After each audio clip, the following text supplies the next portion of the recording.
Yeah, we finally harvested our butternut. Yeah, I know some of you might have already seen a few clips on Instagram and TikTok, but this was truly such a special moment for us, especially considering butternuts are our second proper harvest here after our mboga kienyeji. And first, I really want to thank every single person who placed an order, came to pick their butternuts, sent us feedback, cooked with them. Honestly, thank you so much. There's something very special about planting something, watching it grow for months, and then eventually seeing people actually eat and enjoy it. So, shukran sana. Anyways, today I want to walk you through exactly how we got here, from planting the seed, preparing the soil, watering, feeding, the mistakes we made along the way, what worked, what absolutely did not work, all the way to harvesting, curing, and eventually selling.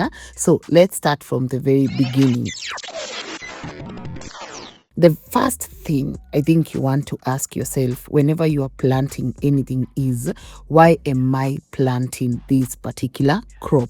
Because farming is not just about seeing a crop somewhere and deciding, this looks nice, let me also plant it. No, no, no, no, no, no. There's a lot of thinking you need to do. And personally, we settled on butternuts for several reasons. The most selfish reason is I love butternut. Yes, I love butternut soup. And nutritionally, it's also such a good crop. It's rich in things like beta carotene, which the body converts into vitamin A, and it also gives you fiber, vitamin C, and other nutrients. But let's also not lie to each other, because the money is good. Yes, butternut has good money, because at the end of the day, this farm is not somewhere we just come to plant beautiful things. We also want to understand the business of farming and also benefit from it.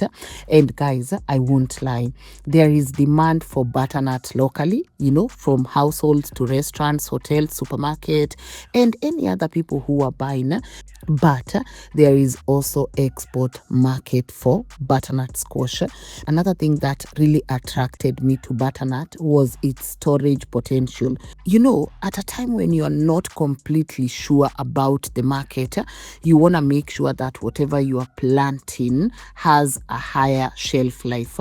And when you're figuring out your market, having a crop that gives you some breathing room after harvest is such a huge advantage. When you're planting vegetables, like when we did with our mboga kienyeji, guys, there is pressure. Ukivuna leo, by tomorrow or the next day, you already have a lot of pressure. You need to move that produce. Otherwise, itapotea too. And when you have a properly matured and cured butternut, you have a lot of time. So for us, that was really important. But let's get straight into the actual planting, because I know that's why majority of you tuned in. Let's talk about water, because before we can address the seeds, manure, before anything else, one of the biggest things we had to think about was water. And you guys saw our borehole journey, which we documented here from the beginning. And yeah, shout out to Hekalu for the wonderful work they did on that. And because Kanya Farm is in a relatively dry area, we knew from the beginning that we couldn't depend entirely on rainfall. So you can have the best seeds, the best mature, the best agronomist, everything. But if your water situation is unreliable, you're already starting with a major problem. So before we start in planting at scale, having that borehole gave us some confidence that at least we had reliable source of water. And I think that is one of the biggest lessons I continue learning with farming. Before you plant, understand your water. Where is it coming from? How much do you have? How are you going to get it to the crop? And what happens when it doesn't rain? Because water will determine so much of what happens afterwards. Anyways, let's move now to the preparation of the holes, because once we were comfortable with the water situation, we now moved to preparing our planting holes. Now, I know some farmers will raise their seedlings separately and transplant them later, but personally, where possible, I really enjoy direct sowing, which means seed to ground. ground. I don't know, I'm just not the greatest fan of nurseries. Like if I was to avoid the whole transplanting journey, I would definitely do it. So we actually experimented with direct sowing with our onions as well, and the results have been spectacular. I'll bring you that episode soon, because even that one has been a whole journey. But try planting your onion straight to the ground, like the seed straight to the ground. Guys, try that. But when we do our episode, or when I upload that episode, you will understand why. Sawa. Anyways, let's go back to our butternuts. So we dug our holes approximately 30 centimeters wide and 30 centimeters deep, with roughly 1 meter between the planting station. So between one hole to the other, you want to make sure that you have your 1 meter. Hey, anyways, now that we actually watched the vines grow, if you have enough land, I would even consider giving them more room depending on the variety and your growing system, because these things spread. 1 minute you have those cute little seedlings sitting nicely in their holes, the next minute vines zimeenda kila mahali, and spacing became one of our biggest lessons, which you will see later. Hey, and I'm telling you, if you have enough land, consider even giving them 1.5 meters apart. Hey, we learned our lesson. But let's move now to the manure and soil preparation, because once the holes are ready, what we did was move now to preparing the soil. We took the topsoil we had removed while digging the holes and mixed it properly with well decomposed goat manure. I really enjoyed this process of mixing the soil and the manure, making sure when the seed comes in, inapata all the nutrients. And this is also another advantage we've had, because the community around us keeps quite a number of goats. So sourcing goat manure locally was relatively easy and affordable, because if there's one thing we have said, we are not doing fertilizers. I don't even care whether it's organic fertilizer, ama what kind of fertilizer, we ama synthetic. No, we are not doing any fertilizers. Like, I just want to rely purely on manure. But I also understand this is a privilege, because again, as I said, we are surrounded by a community that keeps a lot of goats, so even sourcing this manure is very affordable. But I love that, because as much as possible, guys, I want to understand what resources are already available around us before we start bringing anything from far away. So we mixed the soil and manure properly. As you can see, that is what we did. And one important thing with manure, especially when planting seeds, is that you don't want fresh concentrated manure sitting directly against your seed or young roots. No, you want properly decomposed manure mixed into the soil. And remember, more manure does not automatically mean better. No, farming is a balance. It also depends on how well decomposed that manure is. But then again, I say, if you have time, make sure that you're mixing it properly. Let your manure decompose, because at the end of the day, you do not want manure that is burning your seeds. Sawa. Anyways, let's move to the planting the seeds, because after you mix your manure and the soils, you definitely have to do the actual planting. And with butternut, you do not need to bury the seed 6 feet under. You do not want to do that. No, you want to plant them like on the surface of the hole, like 2 to 3 centimeters into the soil, and then you lightly cover them, just lightly cover those seeds. So you don't want to throw the seeds uko deep. No. You want your seeds to be surrounded by soil that can hold enough moisture for germination but still drain properly. If you plant too deep, emergence becomes more difficult. They will not emerge. You get it? And if your soil stays waterlogged, you can also lose seeds by rotting. So you really want to be careful at this stage. And this is where our first major mistake happened, because as we thought, the more seeds you put on a hole, the better. So we put about 4 seeds in each hole, and initially This looked like the best decision we had ever made because almost everything germinated. By the way, our germination rate or our germination percentage for the butternuts was 199%, and we were happy to see this. But within about a week, you have these beautiful seedlings coming up, and you are so happy because every hole looks very full, everything looks very green. And I think the beauty of seeing everything germinate made us forget what was supposed to happen next, which is thinning. Now, once several seeds germinate in the same planting station, you don't necessarily want to leave all those plants there competing with each other. You select the strongest seedling or seedlings according to the spacing and production system you are using, then remove the weaker ones early. As we did not, we just wanted that beautiful space to remain as it is. I know farmers are watching this laughing. Where, guys, this was a very bad idea because as those plants matured, that decision came back to haunt us.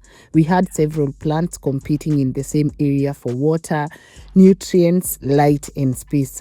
And while some of our butternuts became really beautiful and big, others remained much smaller. So when I do this again, I will definitely use fewer seeds per hole. I won't even do 3.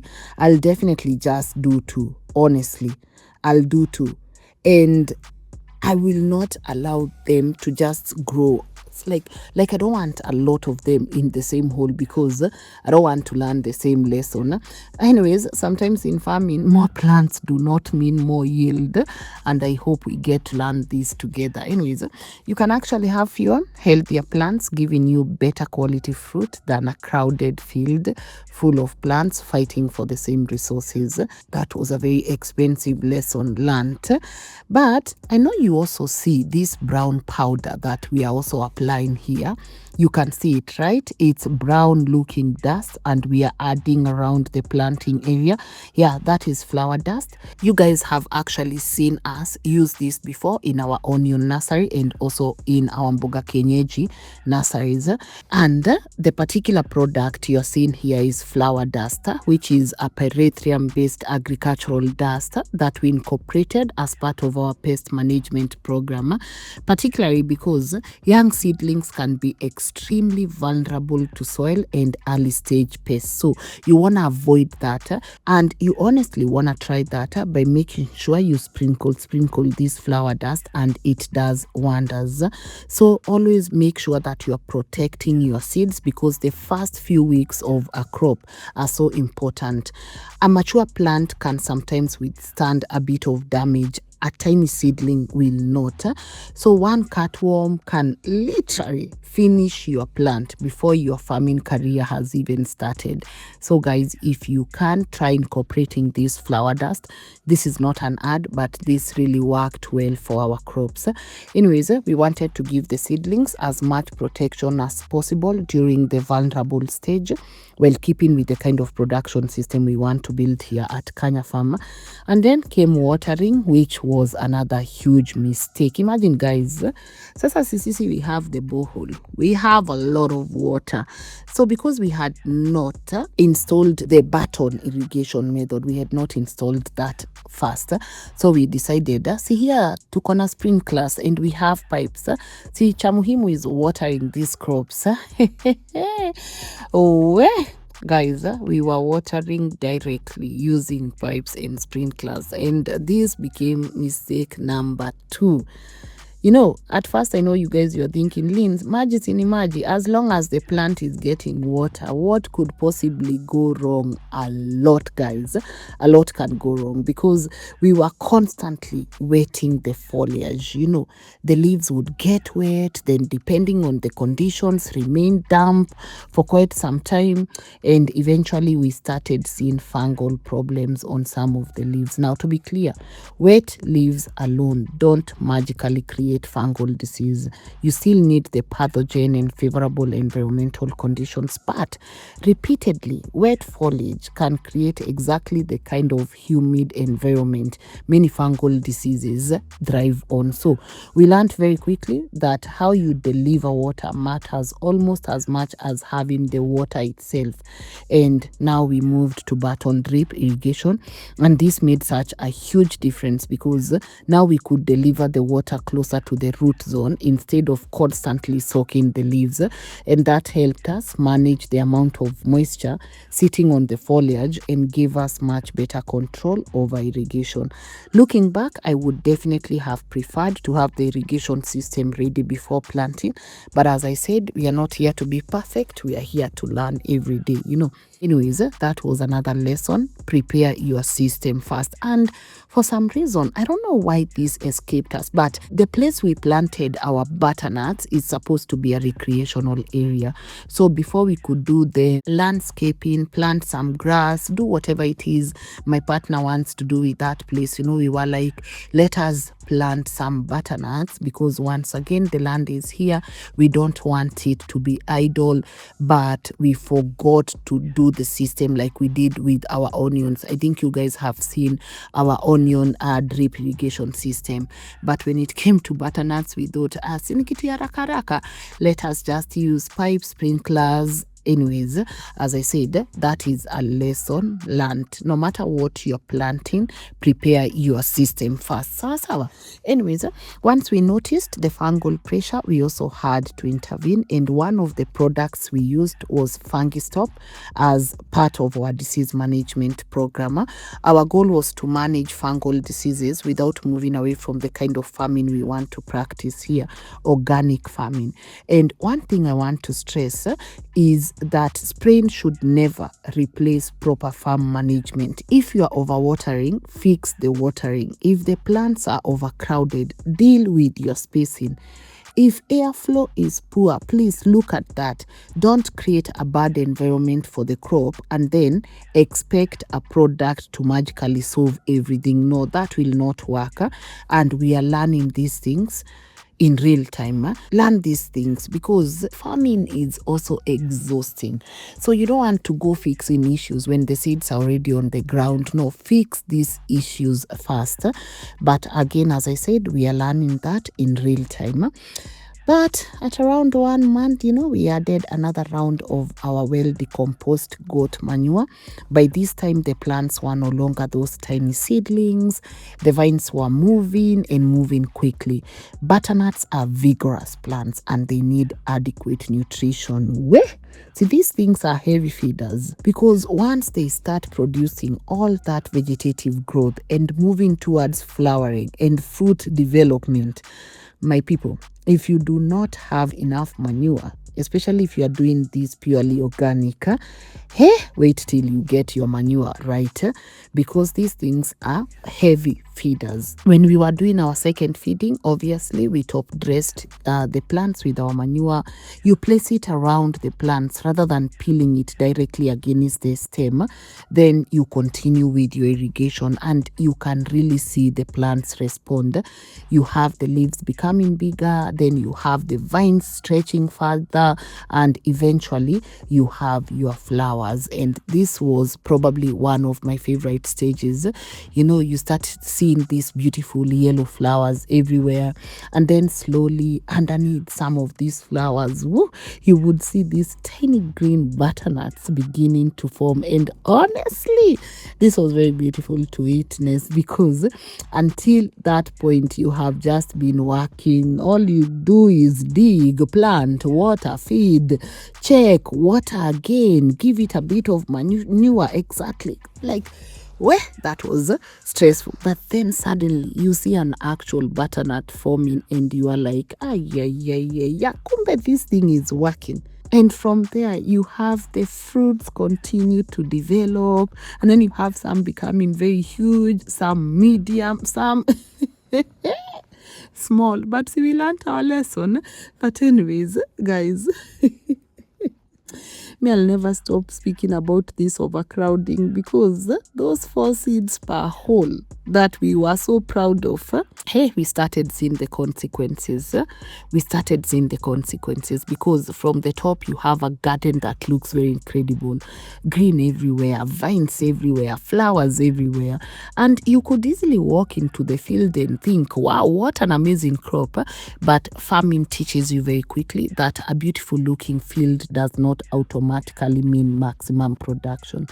As our vines became tangled, even walking through some sections became a job on its own. And then you try pruning and managing the vines later. But by that point, we were already correcting something that should have been prevented much earlier. And that is why thinning has to happen when the plants are still young. By then, here you have our plants that have already invested energy into the vegetative growth and competing with each other. Honestly, I disliked this process. Anyways, we harvested some really impressive butternuts, but we also harvested smaller ones. And I genuinely believe our butternuts could have performed better under less competition. Cindy, but we will do this in our next planting. Yes, we are prioritizing thinning, and we are also not overcrowding. But I mentioned the harvesting part because we are going to come to that, because after roughly 3.5 months, we finally reached the moment we had been waiting for, harvest period. And this is another thing I learned. You don't simply count 100 days, enter the farm with secateurs or knives and start cutting everything. No, maturity can vary depending on the variety, weather, planting conditions, and management. So you need to look at the crop. And for us, one of the things we were watching was the vines beginning to yellow, dry, and die back. At this point, you think your farm looks not so good, but your farm is communicating, hey, hey, hey, hey, hey, it's maturity time. And you also have your butternuts are changing. Those young greenish fruits that you saw before, they start developing into that mature tan color you associate with butternut, and also the skin becomes very much harder. Another simple check you can use is the fingernail test. Basically, take your butternut, try pressing or lightly scratching the skin with your fingernail. If the skin is still very soft and your nail easily punches or marks it, that fruit may need more time. But when you have a very well matured butternut, no matter how much you scratch, let me tell you something, that like you won't leave any mark, and that tells you that you are dealing with a mature fruit. So don't just look at the calendar, look at the plant, look at the fruit. The crop will tell you a lot, okay? And for harvesting, now the actual harvesting, I would recommend using a clean pair of secateurs. As did we have secateurs that day? Of course not. We had scissors. I'm not even sure whether these were scissors or what these were, but secateurs make the job much easier, because you can make a clean cut without pulling, twisting, or accidentally damaging the fruit. And one very important thing, please, please, please do not remove the entire stem. Leave a piece of stem attached to the butternut. That stem is not decoration. No, no, no, no. If you break the stem off completely and create an open wound where it joins the fruit, you've created an entry point for decay organisms, and you've reduced the fruit's storage potential. Of course, that happened with a couple of them that we were harvesting. Like, I felt so bad. But guys, that is why you need the proper harvesting tools. And for butternuts, try secateurs. Like, don't go with these things that we were harvesting with. So when you're harvesting, please, please, please, don't grab the fruit and yank it from the vine. No, cut it. Handle it gently and leave a good piece of stem attached, because if your intention is to store this for some time, harvesting technique will matter. All the harvesting techniques here matter. Are we together? But the harvesting was fun. We had so much fun, lakini miguu kuchoka, magoti. Well, millennial problems are real. You are not harvesting like an apple. So you have to bend, you have to walk, you have to carry, you have to stand. It is ilikuwa noma. But after some time, your back is asking whether it also owns shares in Kanya Farm.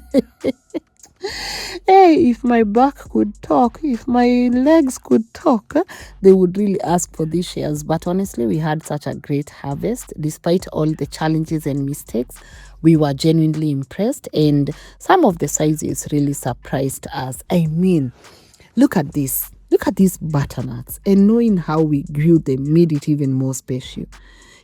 We are trying to keep the production as natural as we can, using manure and the crop protection approach we have chosen for the farm. And we are learning as we go, honestly. But knowing these are purely organic, knowing we did not spray, we did not poison these crops, really makes me happy. And we are going to continue doing our best, and God do the rest. So that is one of the things that really made us happy. But again, back to harvesting. Now, when you harvest, please, protecting that custom and the butternut, that is not where the journey ends. You don't now harvest and throw them into a sack and straight take them to the market. No. Because the next part is actually very important, especially if you're growing butternuts because you want that longer shelf life. You need to handle them properly after the harvest. And one of those steps is curing. When I first had curing butternuts, nilikuwa nashangaa, kwani ziko na ugonjwa? Like, what are we talking about? Anyways, curing is essentially allowing the harvested fruit to sit under suitable warm, dry condition so it can harden further, and when those small injuries on your butternuts can heal, and that helps improve storage. So we laid ours out carefully for about a week in warm, dry conditions. And notice I said carefully, because you do not spend 3.5 months growing beautiful butternuts and then start throwing them around on harvesting day. Avoid bruising them. Avoid breaking the stems. Don't pile them carelessly, because damage that looks tiny today can become the point where your butternut starts rotting later. And after curing, storage conditions also matter. You want them somewhere dry, well ventilated, and protected from excessive moisture. And also inspect them. Anyways, now let's talk about the money, because eventually mkulima lazima auze. And this part is probably just as important as everything we've spoken about. Marketing, guys, marketing. Personally, I strongly believe that before you plant anything commercially, you should have some idea of who is going to buy it. Not after harvesting, before planting. Who is your customer? How much are they currently paying? What quality do they want? How much can they take? Are you selling per kilogram, per piece, wholesale, retail? Who is transporting it? What are your packaging costs? What are your production costs? Because you can have the most beautiful produce in Kenya and still lose money. For us, we already knew one of the markets we wanted to test was you guys, our online community. But that did not stop us from going out there and asking what the conventional market was offering. And let me tell you, shock on us. Someone quoted us around 28 Kenya shillings per kg. Hey, 28 bob. That is what they wanted to buy the butternuts at. And at around the same time, you're looking at the supermarket prices and seeing butternuts retailing at 140 Kenya shillings per kg. And they are not even organic. And you're sitting here and you're wondering, so nikuzie 28 bob, you go sell it at 140 bob. Of course, I understand that retail pricing isn't the same thing as farm gate pricing. I know we have costs in between, like transport, sorting, storage, losses, packaging, staff, rent, margin. I know we have all of those things and they exist. Lakini from 28 bob to 140 Kenya shillings, no. This gap made us start thinking about something I think every farmer needs to think about. How close can you get to the final consumer? Because every additional person between you and the person eating your food needs a margin. And unfortunately, the farmer who carries the production risk can sometimes end up receiving the smallest share. You are the one buying the seeds, you're the one preparing the land, you're the one paying for water, buying manure, dealing with pests and diseases. You're the one waiting 3.5 months, you're the one praying it doesn't rain tomorrow, and then somebody arrives after harvest and tells you 28 bob. No, no, no, no, no. One of the biggest lessons from this crop has been the importance of building a direct consumer link. Build your own market where possible. And that does not mean wholesalers or brokers don't have a role. They absolutely do, especially when you need to move large volumes quickly. But if you can build even a portion of your market directly, the economics can look very different. For us, we eventually decided to sell ours at 100 bob per kg. Could we have sold them for more? Absolutely. But this was our first butternut harvest. We genuinely wanted people to buy them, cook them, taste them, and tell us the truth. Are they sweet? How is the texture? How are they storing? Would you guys buy them again? Because that information is valuable to us. And judging from the feedback we've received so far, you guys really loved them. And that for me completes the circle, you know.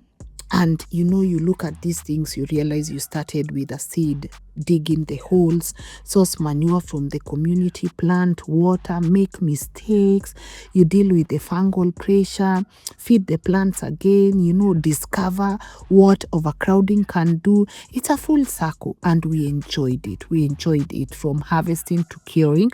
We enjoyed it. And eventually, when you have people taking your butternut home and making food with them, no, that is absolutely beautiful. And this entire journey has taught us a lot. If we were to plant butternuts again, there are things we'll definitely not do, and we've spoken about them. But I really loved this whole process, and I'm going to encourage more young people to come back to farming, and then we can have truthful conversations around farming. And I'm going to keep sharing with you the real details, the truth. And we are going to experiment with so many crops until we all learn together. So if you're watching this once again and you purchased these butternuts, thank you so very much. You can always pre-order more via the contact details on your screen. But we really want to say asante, asante, asante sana. And any farmer that has done butternuts before, please let us know in the comment section. What was your experience like? Did you love the process, the challenges, what you would not do again? Would you go back and plant them again? Would you not? Give us all those details. We would honestly appreciate them, Cindy. But that's it. Honestly, first, let me give a disclaimer, something I should have started with. I'm not a professional farmer. I enjoy learning and making mistakes, and I think that's the goal. So if I have messed in anything and you feel like, oh Lynn, this is not how it should have been done, very open to learning, let me know on the comment section, because that's what we want to do. We want to learn. But really appreciate the support you guys have given us on this journey, and of course I don't take it for granted that we are walking this journey together, and we are also participating in learning. That said, I know there are many of you who are looking for properties or places where you can also grow your food or build your homes. Just a reminder, we are working with wonderful partners on the platform, that is Hekalu Properties, and they have land in Konza and Nanyuki. We just launched our Konza project, I think that is 2 weeks ago, and the feedback has been absolutely amazing. So if you want a piece of land, talk to our partners at Hekalu. They have great properties for you. They make sure that they have drilled the boreholes so there is enough water. The roads are well demarcated and there is a very secure fence. So talk to them, see if you can get yourself a property. If Konza is your dream area, or if Konza is somewhere you would want to settle, their contact details are on the screen. But if you want to come, we be neighbors in Nanyuki. Remember Yaval, they have a beautiful property there as well. Yeah, we had Valerie on the platform and she walked us through this very beautiful property. So if you want to purchase a piece of land in Nanyuki, call Yaval. They have also made sure that they have enough water for all of you. They went and dug the borehole. I always tell our partners water is very important. So I love when I see people like Yaval and Hekalu taking that into consideration. And they also have well demarcated roads for you, a fence, and you can get in touch with them on the contact details on the screen and also connect with them on their social media handles. Yeah, that's it on our butternut harvest, the mistakes we made and what we would not do again. And I hope you've enjoyed this hour. Bye bye.